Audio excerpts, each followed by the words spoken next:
Jika ada orang yang tidak suka dengan kegiatan kita, selama kegiatan kita itu positif, maka tidak usah didengarkan, karena itu hanya menjatuhkan semangat kita. Wah, luar biasa sekali ya teman-teman. Assalamualaikum warahmatullahi wabarakatuh.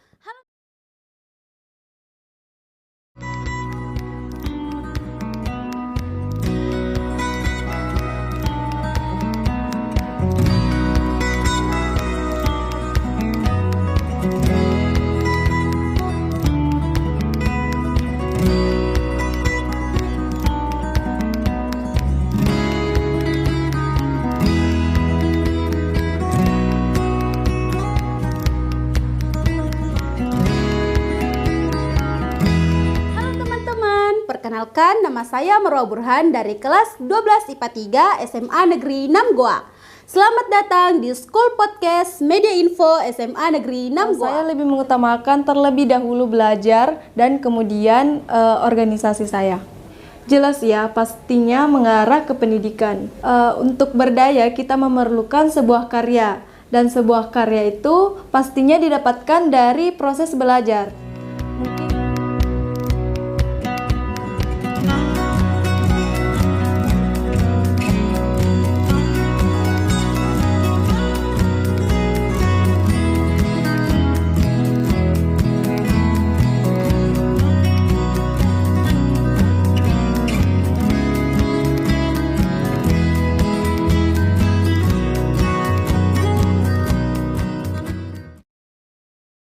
Baik, perkenalkan, nama saya Sunarsi dari kelas 12 IPA 4. Saya di sini berperan sebagai editor studio Suara Sisgo.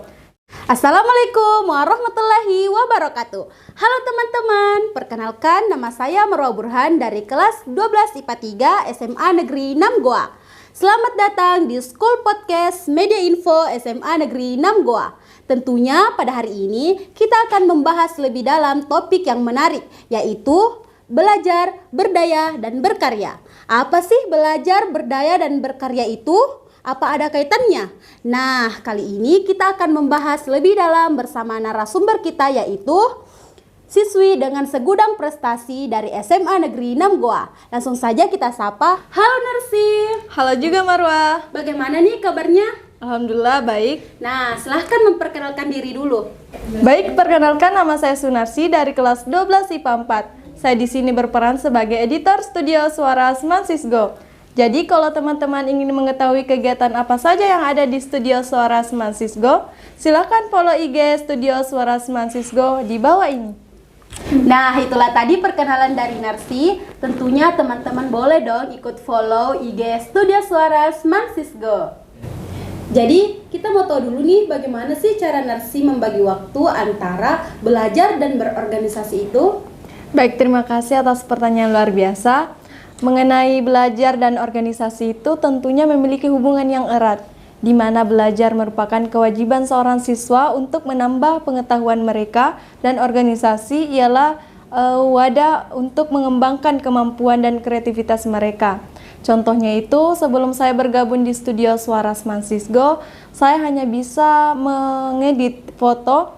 Dan setelah saya bergabung di studio Suara Sisgo, saya bisa mengembangkan kemampuan saya dengan mengedit foto dan film pendek sekaligus.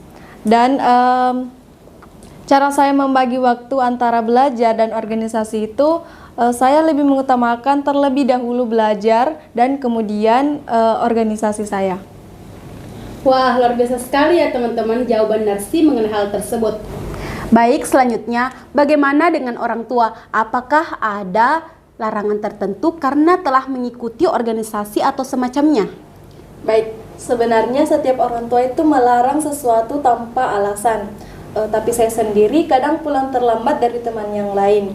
Dan pastinya ada larangan-larangan kecil yang tentunya memiliki tujuan yang positif. Tapi untuk masuk di organisasi itu memiliki konsekuensi, dan saya sudah berdiskusi bersama orang tua saya tentang keterlambatan pulang.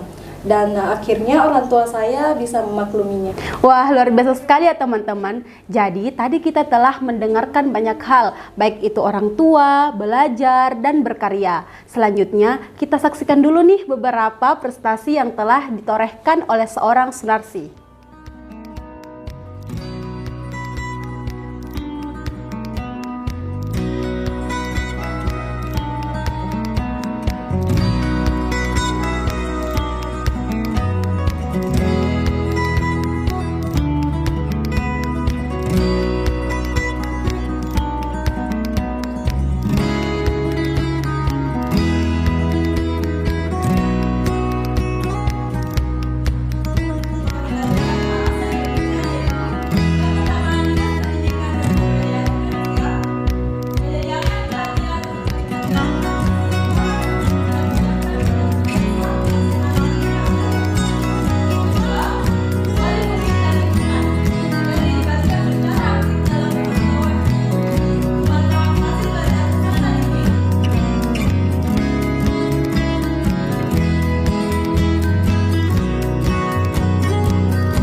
Biasa sekali ya teman-teman. Selanjutnya nih. Baik, sebenarnya apa sih yang memotivasi Narsi sehingga giat belajar dan berkarya seperti sekarang ini? Baik, kalau saya sendiri itu mempunyai prinsip jangan membuang-buang waktu yang ada. Betul. Karena kesempatan itu hanya datang satu kali dan tentunya hanya orang-orang yang terpilih mendapatkan kesempatan itu. Jadi sebisa mungkin saya mengoptimalkan potensi yang saya miliki dan tentunya didukung oleh orang tua saya agar nantinya mereka bisa melihat saya sukses kelak. Selain itu, saya juga bertekad untuk kedepannya menjadi contoh bagi teman-teman saya dan mengajak mereka untuk tetap bisa melaraskan akademik dan organisasi tanpa hambatan khusus tentunya. Wah, bagus sekali ya motivasi yang dimiliki oleh Narsi. Selanjutnya nih, ada tidak beberapa teman yang tidak suka dengan kegiatan Narsi? Contohnya mungkin merasa terganggu dengan aktivitas Narsi, baik itu di akademik atau organisasi. Bagaimana tanggapan Narsi mengenai hal tersebut? Baik, kalau berbicara mengenai beberapa orang yang mungkin tidak senang dengan kegiatan saya itu, saya lebih ke acuh orangnya. Soalnya kalau saya bergantung kepada penilaian ataupun tanggapan orang lain itu, saya rasa itu tidak begitu baik. Jadi buat apa kita mendengarkan hal-hal yang tidak membangun dan justru menjatuhkan kita kan? Jadi saya pikir untuk melangkah maju itu pasti ada saja orang yang tidak suka dengan apa yang kita lakukan. Tergantung dari cara kita menyikapinya, apakah meladeninya itu perlu ataupun tidak. Nah, jadi saya rasa cukup jadi diri sendiri dan berusaha untuk menjadi yang terbaik. Itu betul ya. Jika ada orang yang tidak suka dengan kegiatan kita, selama kegiatan kita itu positif, maka tidak usah didengarkan, karena itu hanya menjatuhkan semangat kita. Ya, selanjutnya, bagaimana sih Narsi mendapat ide atau konsep untuk menghasilkan sebuah karya? Baik, untuk menghasilkan sebuah karya itu awalnya muncul beberapa ide. Kadang terlintas begitu saja setelah melihat, mendengar, ataupun membaca sesuatu. Sebenarnya poinnya ada di situ, untuk bisa menulis, rajin membaca dulu. Dan untuk bisa membuat sesuatu itu, rajin melihat dulu. Jadi, untuk sekarang itu sudah di era teknologi yang luar biasa sungguh canggih, dan untuk referensi pembelajaran itu sudah jarang ditemukan. Tergantung kita memanfaatkan dengan baik ataupun tidak. Betul sekali. Jadi ide itu berasal dari mana saja, asal kita rajin membaca. Baik, selanjutnya berbicara mengenai sosok inspirasi. Siapa sih tokoh atau sosok yang menginspirasi Narsi dalam dunia pendidikan? Baik, kalau saya sendiri itu sebagai perempuan, tentunya saya terinspirasi dari Ibu Kartini, di mana Ibu Kartini ini merupakan perempuan pemberani Indonesia, di mana namanya saat ini masih dikenang oleh satu negara. Kemudian sosok Ibunda ini benar-benar memperjuangkan pendidikan dan kesetaraan bagi perempuan, sehingga terciptanya sebuah buku yang berjudul Habis Gelap Terbitlah Terang, di mana buku ini menceritakan tentang diri, kerabat, sahabat, dan cintanya serta harapannya terhadap kaum perempuan. Maka dari itu saya besar harapan saya untuk setidaknya mampu mengikuti jejak beliau, terutama di bidang pendidikan. Luar biasa. Mungkin kita bisa sedikit menyanyikan lagu Ibu kita Kartini. Baik, boleh. 1, 2, 3. Ibu kita Kartini, putri sejati, putri Indonesia, harum namanya. Mungkin hanya itu sedikit persembahan dari kami untuk mengenang perjuangan beliau di masa lalu. Walaupun fals ya teman-teman. Ada hal-hal yang menghambat Narsi dalam proses berkarya, baik itu mengedit foto atau mengedit video. Baik, hal yang menghambat saya dalam mengedit foto ataupun video itu yang pertama internet. Kita tahu kan bahwa internet itu sangat penting dalam mengakses berbagai media sosial, terutama bagi saya sendiri. Karena dalam mengedit foto ataupun video itu saya menggunakan aplikasi yang berbasis online. Kemudian yang kedua itu ruang penyimpanan. Kebetulan ruang penyimpanan saya itu sangat terbatas sehingga mempersulit saya dalam mengedit foto ataupun video yang berkapasitas tinggi. Kemudian yang terakhir itu masalah waktu. Kan kita sekarang sudah full day school, pulang jam 3 dan sangat sulit bagi saya untuk mengatur waktu antara belajar dan mengedit foto ataupun video. Wah, ternyata banyak ya hal-hal yang menghambat Narsi dalam proses berkarya. Selanjutnya nih, kita kan sebagai siswa di SMA Negeri 6 Goa, boleh dikatakan bahwa kita belajar hampir setiap hari. Bukan hanya belajar di ruang kelas saja, tapi juga belajar dari lingkungan sekitar.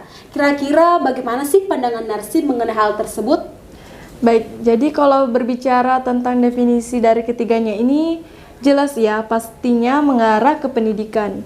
Betul. Tentunya pendidikan di sini bukan hanya di lingkungan sekolah ya, melainkan ada juga yang di luar sekolah. Nah, sederhananya ya, untuk berdaya kita memerlukan sebuah karya, dan sebuah karya itu pastinya didapatkan dari proses belajar. Mungkin itu kira-kira gambaran yang simpel dan mudah dipahami bagi saya.